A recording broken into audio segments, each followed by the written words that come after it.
because it's only going to get worse from here, I think, for all of us. So what nerdy? So going from Marvel to Star Wars, I believe we're going to go to Pokemon right now. All right, cool. So Pokemon trading card game Pocket just released for Android and iPhone this week. In fact, yesterday.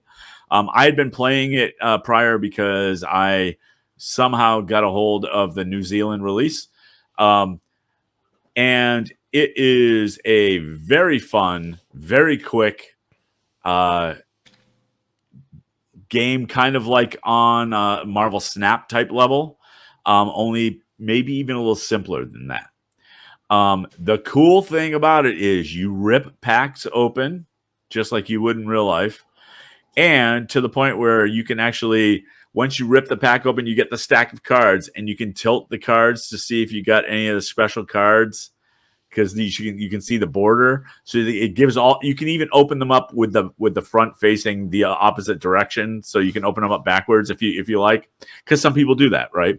So, but then they have like the special cards from the packs, like the full art cards and whatnot, and they have what other special cards that are special to the game called immersive cards, where there's artwork. Like I pulled an immersive Charizard. So you click on the card and it zooms into the artwork and does a fly through of all the scenery in the art, and it's just cosmetic, but it's fun.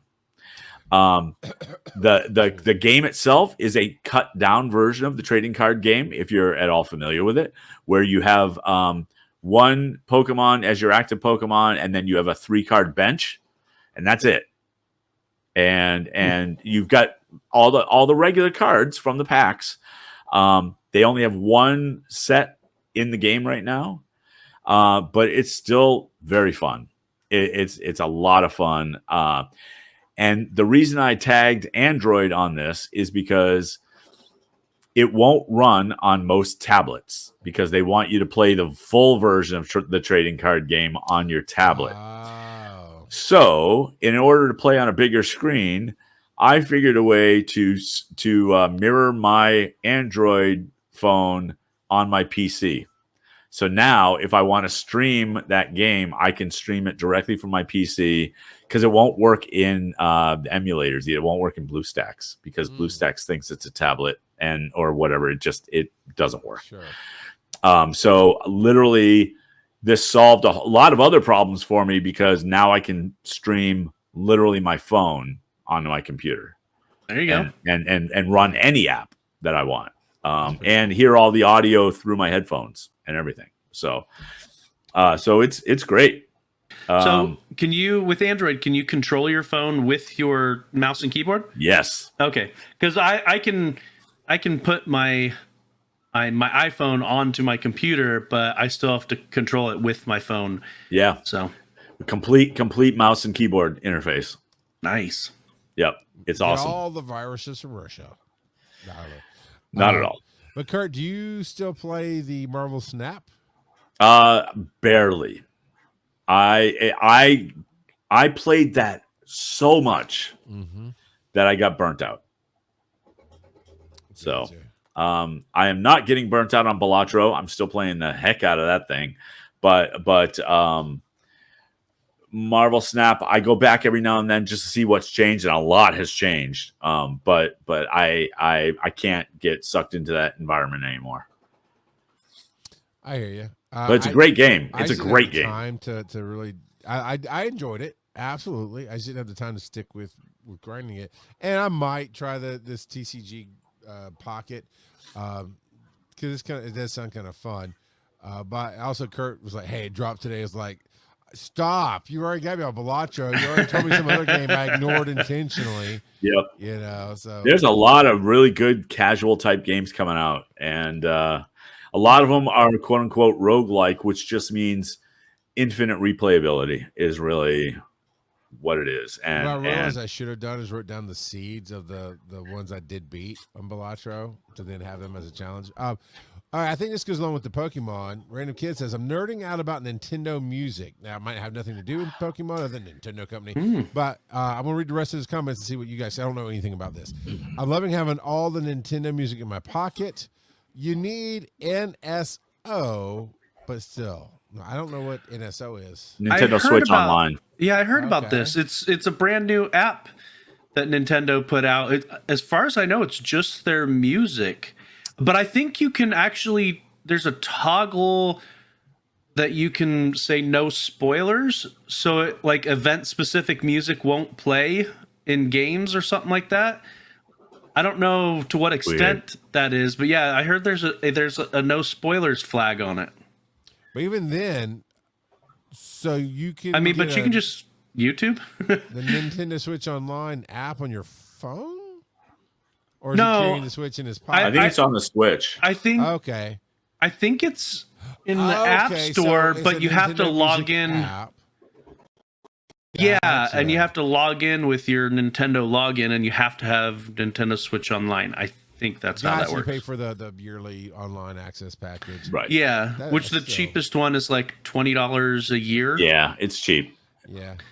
So, but I mean, if you get the better one, it's like $70 a year, but that includes like they've got it divvied up. So if you want just the older stuff, it's the basic $20, right. And that also gives you online connectivity. Like you need Nintendo Switch Online to play Minecraft together and stuff like that. Which pretty is much any game with connectivity. Yeah. The only thing you can do online for free is go to the Nintendo store and buy games. Right. Yeah, but their online services kind of suck in general. Like just connectivity. Like you and I, we tried to do it for a game night, play Mario Party, and it kept disconnecting us. That wasn't Charles's connection. No, I think. I mean, it could have been, but I think it's Nintendo servers are not truly meant for online multiplayer. But anyway, yeah, that's pretty awesome. We need to do another game night. I am into a game night you might see coming soon to a rated R stream near you of Tiny Tina's Wonderland. Now it's been out for a hot minute. Yeah. I got excited because they dropped the trailer for Borderlands 4, the teaser trailer, which it shows you nothing, but it looks so gorgeous and got me so excited. I'm like, I'm down. Shut up and take my money. Just like the movie got you so excited, right? Never. It never got excited, and it did okay. It did okay. The fans don't know this is going to be horrible, and that's not rolling. But then it went, it's kind of cool to see Pandora and Quirty Fingers real life. Now, I do have a question for you since this topic's been broached. The old live-action Mario Brothers or Borderlands? Which would you rather rewatch? Mario's the worst. It's the worst. Just trying to get a metric. And go, hey, okay. I like that bus. That looks really unique. All right, let's keep going. No, I'm telling you, I'm nerding out, nerds. No. We're doing nerd tangents. That's not. We didn't roll a dice to get a critical roll to get nerd tangents. You got to roll a 19 or higher for that. On a 6-sided dice. You can change it in a minute. Just put a pin in it. Because I want to talk about Tiny Tina's Wonderland. It is, if you like Borderlands and you want to dip your toe in the water of Dungeons and Dragons, this is perfect. It absolutely has some of the underlining stuff from building the character and rolling some stats, and they matter how you boost your stats. You can min-max and this and that and the other. Borderlands will always balance. It will always do that. But you can build the characters how you want, and it takes the core heart of Borderlands with the guns and really puts a D&D magical element on top of it to make it different enough from the game, in my opinion. And the reason it's coming to a stream near you is I gifted it to Phil because it's on a stupid crazy. I think I gifted it last Thursday night when we were recording the show because it's on. It was on a massive sale. I got the big $80 collector's edition for $17, and it has a ton of the DLC on it. So I gifted it to Phil, and he's like, "Hey, you know what? TV's Travis, who roped us into watching Borderlands the movie, and we were on. Wait, you haven't seen Borderlands at DragonCon." he's like, hey, he would love to play this too. So I reached out to him, and it's possible that three of us are gonna sometime between now and the end of the year just pop on to some streams and play, because you can play 4 people, and it does do cross platform, and it is enough different. I'm playing back through some of the stuff in Borderlands 3 at the same time as playing this, and it hits 2 different vibes in that same Venn diagram, if you will. What's that? Oh, knocking noise. Is that Kurt's 3D printer? It could be. Knocking. It literally could be. Yeah. All right. Yeah, it sounds like every now and again. I have heard that. That's funny. Yeah, it's wrapping up a print. So it is now Joe's turn. So you can tangent nerd away. Go ahead. Let's go down. What would you rather watch? Beavis and Butthead Do America or Pee Wee Herman? Well, 1, there's no argument, and 2, Borderlands the movie or Double Dragon the movie. Borderlands. So it's funny you say that, because I rewatched Double Dragon maybe about 5 months back or so. It wasn't as bad as I was expecting, to be honest. I mean, it's not good, but right. I was expecting it to be worse. I'd seen it before, but I was just expecting it to be worse than it was, and maybe the low bar made it. Okay, all right. Borderlands the movie or Dragon Ball Z the live action film? Oh, come on, I tried Dragon watching Ball it. Z sucked. Yeah, I tried. I couldn't finish watching. No, it was horrible. I Yeah, think it was the worst. James Marsters, right? Isn't that his name? The one that played Piccolo, and he's also Spike in Buffy. Yes, yeah. I think he goes by a different name in the credits for that, specifically really? to avoid being associated with it. Okay, that's not a bad segment. Your Borderlands the movie but we've tangented it away, and Joe has like 15 things he's nerding out about right now. I put Besides 2. Double Dragon. So Double Dragon. All right. So the first thing I put in there is AHK, which stands for AutoHotKey. It is a program that you can write programs for simulating your keyboard or mouse clicks.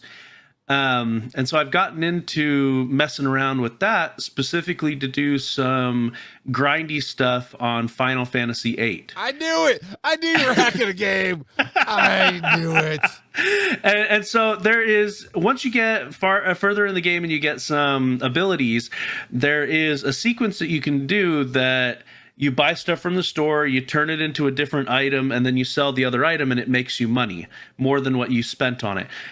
But you don't want to sit there and do that over and over and over and over. And so I created a little AutoHotKey script that I can turn on, and it can sit there and just generate me money. So that was the first script I did. And then I took that and I modified it a bit more, because there's items that you can buy from the store and then convert them again, and it gives you stat ups. And so I made scripts that will go and do the money building enough to buy the items so I can get like 100 HP ups or 100 magic ups and things like that, so that I can, make my guys crazy OP. And it's like, you don't, for Final Fantasy VIII, you really, really don't need max stats to win, but I just wanted to do it just to say I've done it on 3 of the characters, give them max stats, other than luck, because the luck stat is ridiculous. Like, the grind is, it takes more time to max out your luck than it takes to max out all of your other stats combined. So I'm not planning on maxing out the luck on my people, but I wanted to max out the other stats that you can max out. So on half the characters, on 3 of the characters, because you only use 3 at a time anyway. But yeah, so it's been an interesting learning experience, because while it has some similarities to programming languages in general, because it's just a script. It had a lot of different nuances that I wasn't expecting, and some things that I didn't even think of initially that I had of hurdles that I had to overcome. Like for instance, I needed to put a delay between when I have the script say push down a key and then let up a key, because if you just say, because there is a way to just say press a key, and if I was in say a text editor, that would work just fine typing it up, but the game didn't detect it. And so I had to add a 50 millisecond delay in order for it to detect that it pushed a key and let up a key. And so yeah, so it's been very interesting. And I yes, I'm a nerd. It's fun. I like it. The other thing I put on here, unless you wanted to comment on that, I do a little bit. Kurt, where was this fool back in the Facebook days when Marvel Alliance launched? No Because I kidding. could have used a keyboard clicker to collect all that stupid silver and send Luke Cage back out on the flight deck.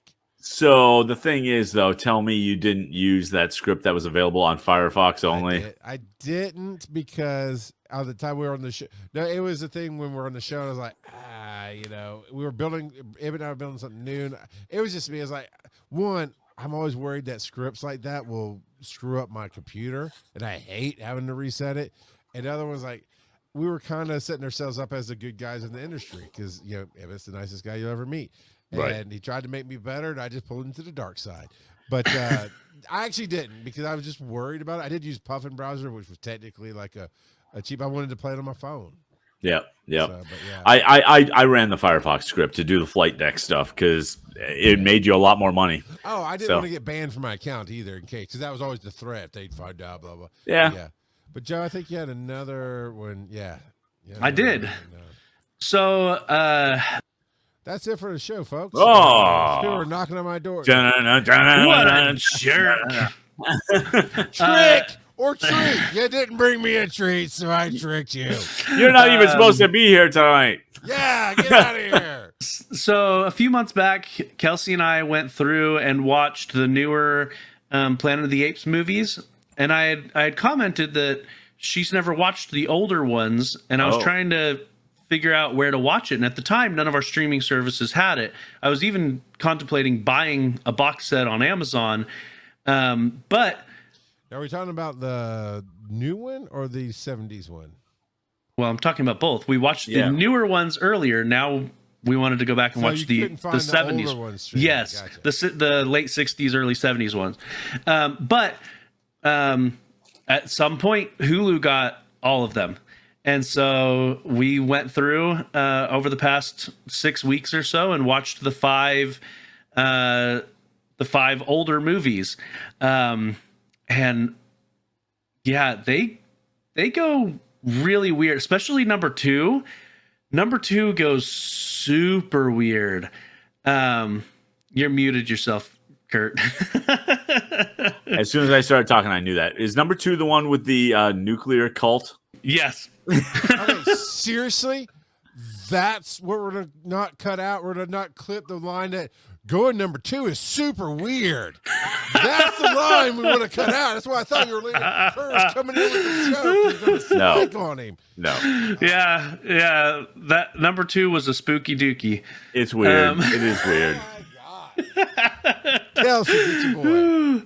Oh man. And then and then after that it's all timey-wimey stuff even more so.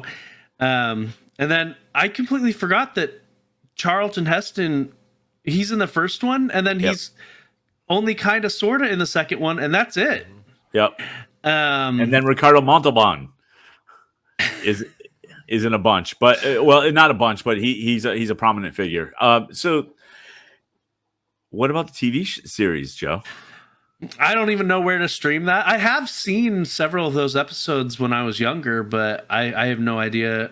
I think I tried looking up to see if they were streaming anywhere, and I don't think they were. Yeah, it's been a long time since I've seen that. And it was because I was thinking about doing the same season, thing, right? I think it was only one season, maybe two.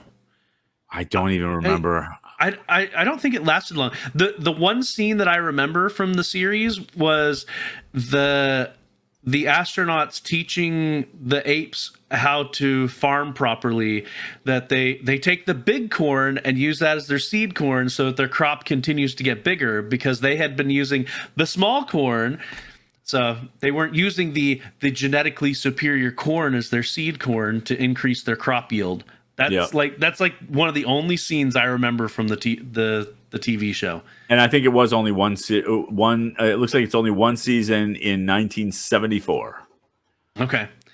So, but yeah. So the prosthetics held up better than I expected them to, given that they're 50 years old. That was a big deal when that movie came out, though. Like, I remember, it was reruns because I was too young, but I remember Johnny Carson having Roddy McDowell on the Tonight Show, but wearing the mask. And because of the way the mouths moved and the integration with the eyes and everything, it really remarkable that they were able to achieve that. Yeah, well, and how much personality they were able to, the actors were able to convey, even with that much prosthetics on. Yep. They did a really good job of just the prosthetics and also just shooting around it. Like they really did good at drawing you into their eyes, because they a lot of the emotion was portrayed through their eyes. But yeah, no, they did really, really good. So, but yeah, I was thinking about going back and watching those movies, watching the newer movies, because I can never remember the right order of those. So I'd have to look that up. We had to constantly look at, okay, what's the next one? And so watching them, and because I think at some point, was it War? But one of them, the movies took a turn for the better. Like they got significantly better. And then it made me want to go back and watch the old timey ones as well. Yeah. Well, and I'm excited to see where the newer ones go, because from what I've heard, they're planning on at least 2 more.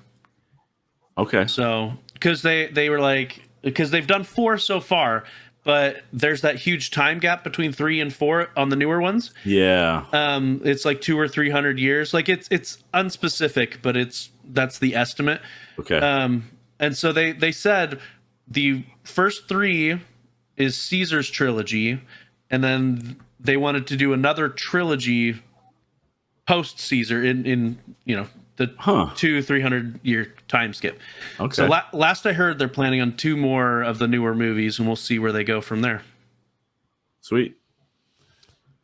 Well, with that, I believe it's time to go check on the kids' candy and see what we want to get into. We have so much candy. So Joe, how much Reese's did you set aside? Oh, there's a ton of Reese's in there. I didn't set any aside. My kids aren't fond of Reese's anyway, so they're not going to eat too many of them. Okay. Let me ask you this, though. Hey, Joe, why are graveyards so noisy? So these guys Why? don't know when I'm rapping. Because of all the coughing. Podcast. Hey. Oh, yeah, all the coughing. Yep, that's right. and the podcast can hear Charles, but the stream can't, because I muted him. Well, that's our show for tonight.